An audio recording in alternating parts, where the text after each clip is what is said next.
అంటే ఇంత బక్క ఉన్నా అంత పెద్ద బస్సు నీ వల్ల అవుతారా అన్నాడు. సాధించాలని, ఎందుకంటే నేను చదువుకోలే, ఏమిట్లా ఏం లేదు, నాకంటూ ఓ పేరు ఉండాలని నేను డ్రైవింగ్ మీద అంటే దాని మీద ఇంట్రెస్ట్ పెట్టేసా. ఇంకా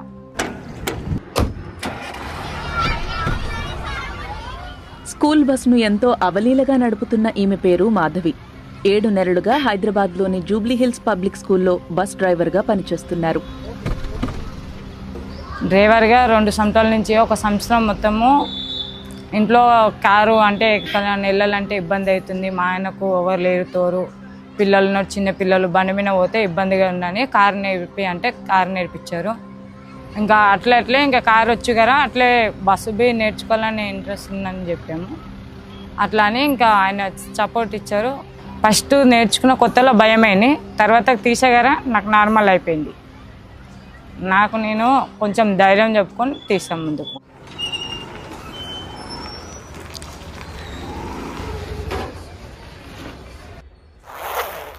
మాధవి భర్త రాజేష్ కూడా అదే స్కూల్లోనే బస్ డ్రైవర్గా పనిచేస్తున్నారు. అటెండర్గా పనిచేస్తూనే తన భర్త స్కూల్ బస్ నడుపుతున్నప్పుడు చూసి తాను కూడా డ్రైవింగ్ నేర్చుకున్నానని మాధవి చెబుతున్నారు. పిల్లల్ని ఎక్కించుకురావడం తీసుకోవడం అట్లా అలవాటు. ఖాళీ ఎంటీ బస్ వస్తుంది, పక్కనే కూర్చుంటా, డ్రైవర్ పక్కన సీట్ ఖాళీ ఉంటుంది, ఆ పక్కన కూర్చొని చూసా బాగా ఏ టైంలో ఏం చేస్తున్నారు, ఎక్కడ ఆపుతున్నారు, ఎట్లా వస్తున్నారు, ఎట్లా మూవ్ చేస్తున్నారు, అట్లాంటివి చూసా, బాగా గమనించా. కానీ నాకే నమ్మకలేదు ఈమె చేస్తుందా అని, నాకు అదే చేసి చూపించింది, అదొక చాలు కదా. ఆమె ధైర్యానికి మెచ్చుకోవాలి, ముందు ఫస్ట్ ధైర్యం ఉంది, ఏ పని చేస్తే నేను ముందే అడిగేస్తుంది. ఇంకా మనం ఇది కూడా సపోర్ట్ చేయకుండా మనం వేస్ట్ అనిపించి చేయించలేము. ఇంకా నువ్వు కూడా సపోర్ట్ లేకుండా ఎట్లా భర్తని కూడా అందరూ సపోర్ట్ చేయలే ఆమెకి, తల్లిదండ్రులు ఎవరు చేయలేదు. నేను ఒక్కదాన్ని ఇవ్వకుంటే ఆమెకి అని వచ్చేది ఆమె నేర్పించారు. అంటే నా కాళ్ళ మీద నేను నిలబడి చేసుకోగలుగుతా, ఒకరి మీద ఆధారం పడకుండా జీవితంలో. నా భర్త నేర్చుకున్నారు కదా ఆ విద్య, నేను బి నేర్చుకుంటే ఇంకొకరిని అడిగాను, ఒకరి హెల్ప్ కింద ఉండను, నాకో విద్య వస్తే నాకో విలువ ఉంటారని నేను నేర్చుకున్నాను. లైసెన్స్ కోసం వెళ్లినప్పుడు ఎదురైన అనుభవాలను మాధవి బీబీసీతో పంచుకున్నారు. అంటే ఇంత బక్క ఉన్నా అంత పెద్ద బస్సు నీ వల్ల అవుతారా అన్నాడు.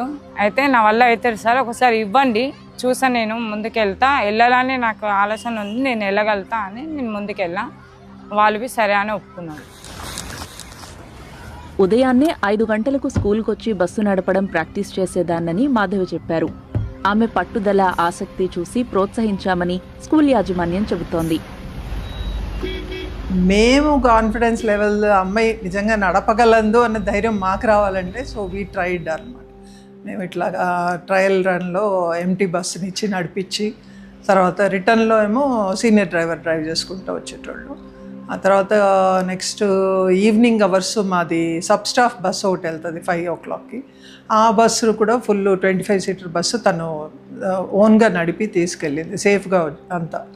తనపైన, తన డ్రైవింగ్ స్కిల్ పైన అందరూ నమ్మకం ఉంచారని, తన జీవితంలో ఇది ఎప్పటికీ మర్చిపోలేనని మాధవి అంటున్నారు.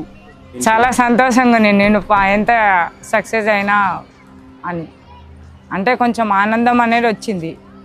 నాలాగా ఇంకా ఆడపిల్లలు ముందుకు వస్తాను, నన్ను చూస్తాను, కొంచెం నేర్చుకుంటారు, వాళ్ళ భర్తలు కొంచెం సపోర్ట్ ఇస్తారు, అన్నిట్లో కొంచెం ముందుకుంటారు అట్లా.